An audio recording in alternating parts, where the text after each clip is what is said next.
Welcome to our Natural Selection Unit launch video. My name is Iman. I'm currently in school leadership and former 5th through 8th grade science teacher here in sunny San Francisco, California. Our big unit question is, why do populations change over time?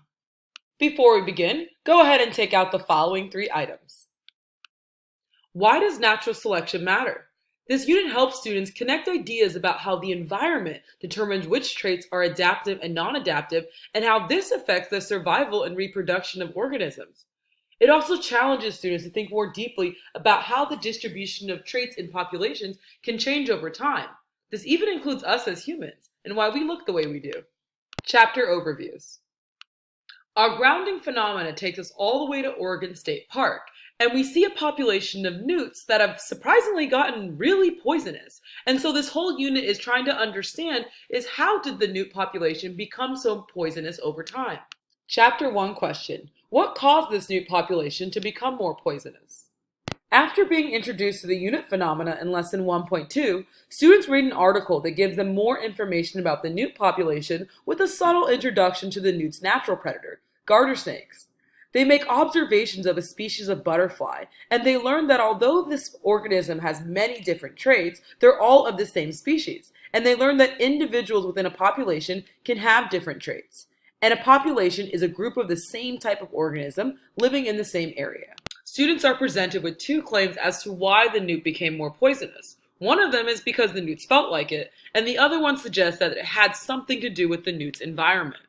In lesson 1.3, students consider how populations change over time and how this is measured by generations. Students get a first look at the natural selection sim, and they explore how to change the variation and distribution of traits in a population. And using what they observed in the sim, students learn about histograms as a tool to show how traits vary in a population. At the end of this lesson, students engage in a hands-on activity where they get to build their own histograms. It's important to recognize the different fictional organisms in the sim. Our australopes represent our primary consumers, where our conarthons represent our secondary or tertiary consumers, and the thorn palms represent the producers. In lesson 1.4, students conduct an investigation in the sim, and they relate australope traits to their ability to survive. They learn how the distribution of adaptive and non-adaptive traits change over time, depending on the traits that already existed in the population, as well as the environment. Students get an opportunity to test their predictions of how the distribution of traits in australopes will change when the environment gets colder over time. Students should walk away from lesson 1.4 knowing that the number of individuals with each trait in a population can change over time, and that over many generations, individuals with adaptive traits become more common in a population, while individuals with non-adaptive traits become less common. The traits that exist in a population determine which traits become more common over many generations, and populations can die out if they do not have individuals with adaptive traits.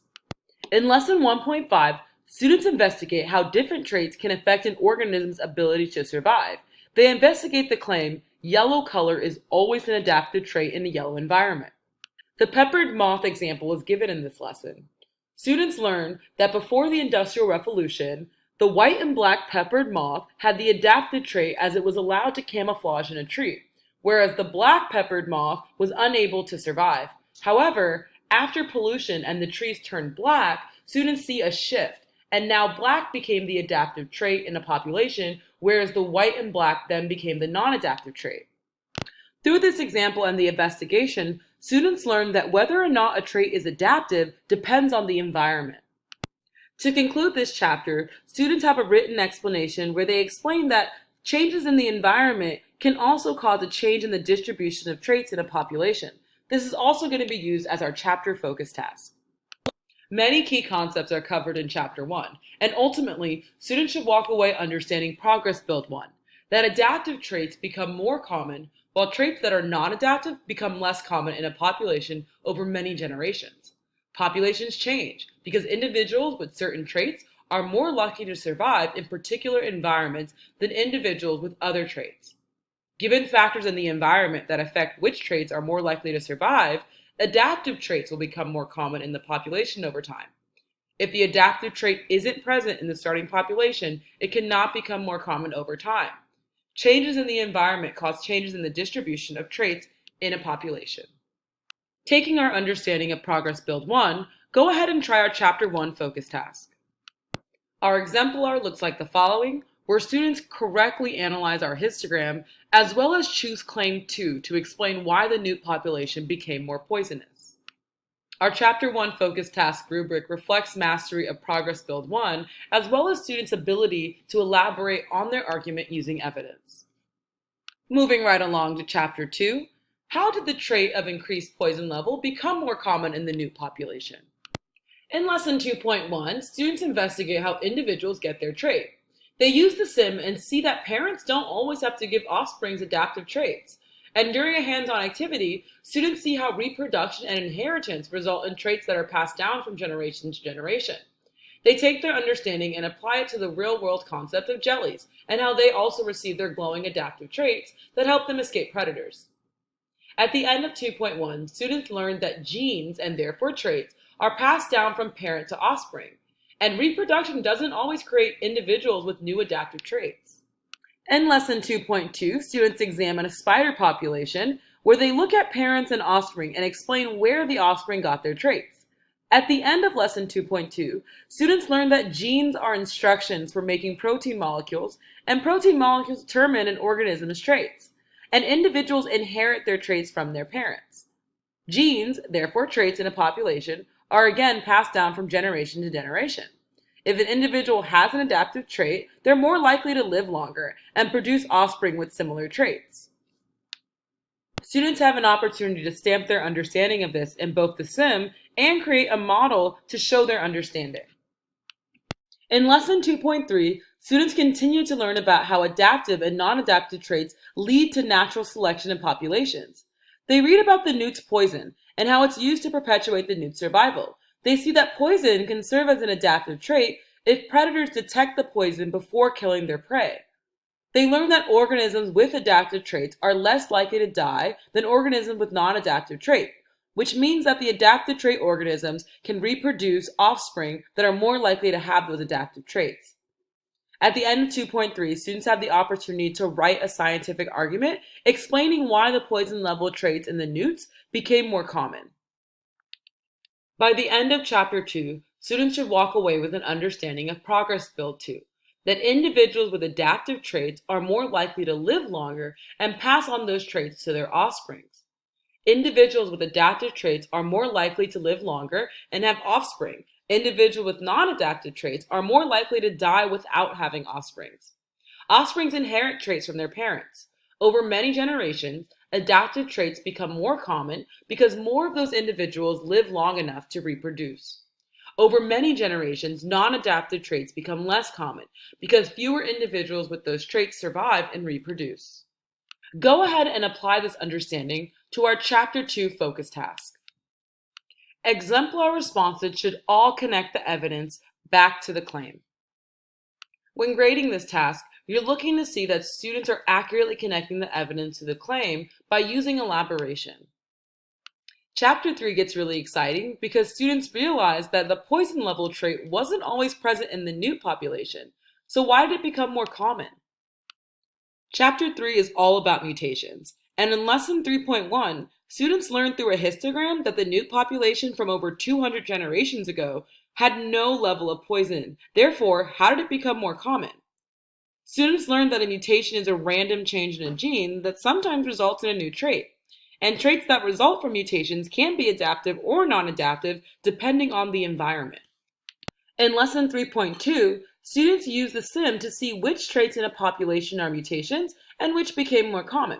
They learned that mutations are changes in genes that can lead to changes to protein molecules, which can result to a change in traits.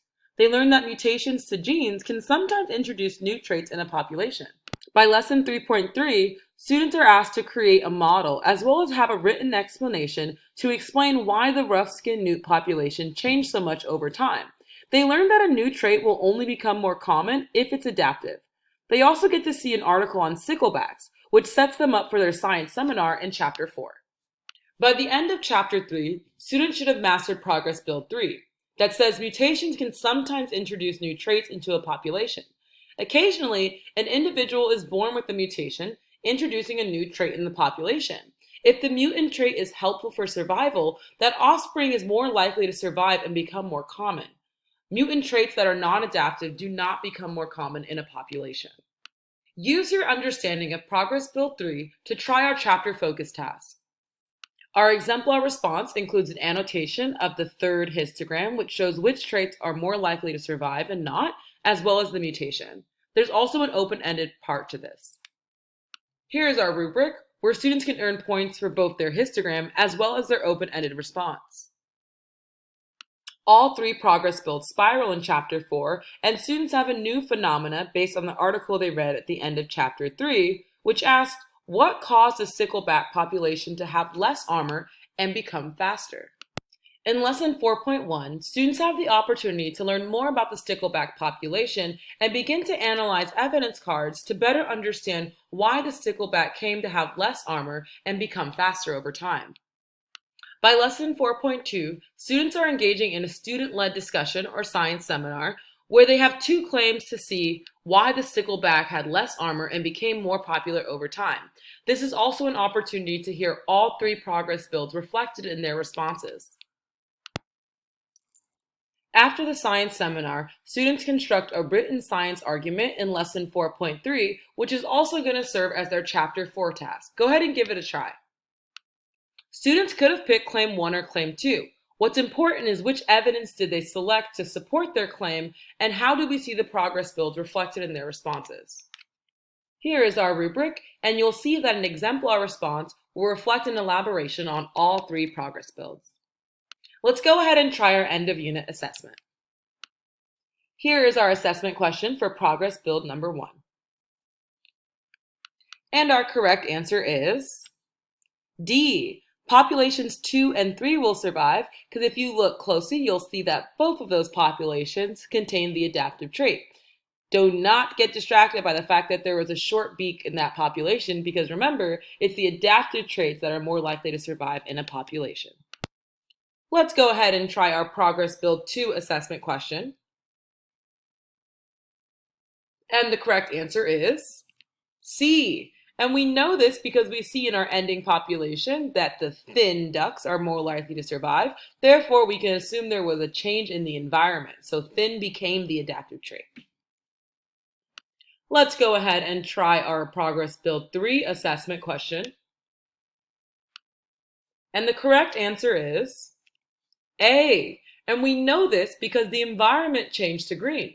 And although this trait did not exist before in snakes, the green trait is very common now. Therefore, we can assume that there must have been a mutation between the yellow and red snakes, which, due to the environment change, became adaptive. Therefore, it survived long enough to reproduce and pass on that trait. For the constructor response number 1, your answer could have been the following. Here is our exemplar response for question number 2. And this concludes our unit launch video for natural selection. Thank you so much, teachers, for all of the hard work you do every day. Final step for KIPP teachers. Go ahead and complete steps 1 through 7. And remember, this is all for the love of science.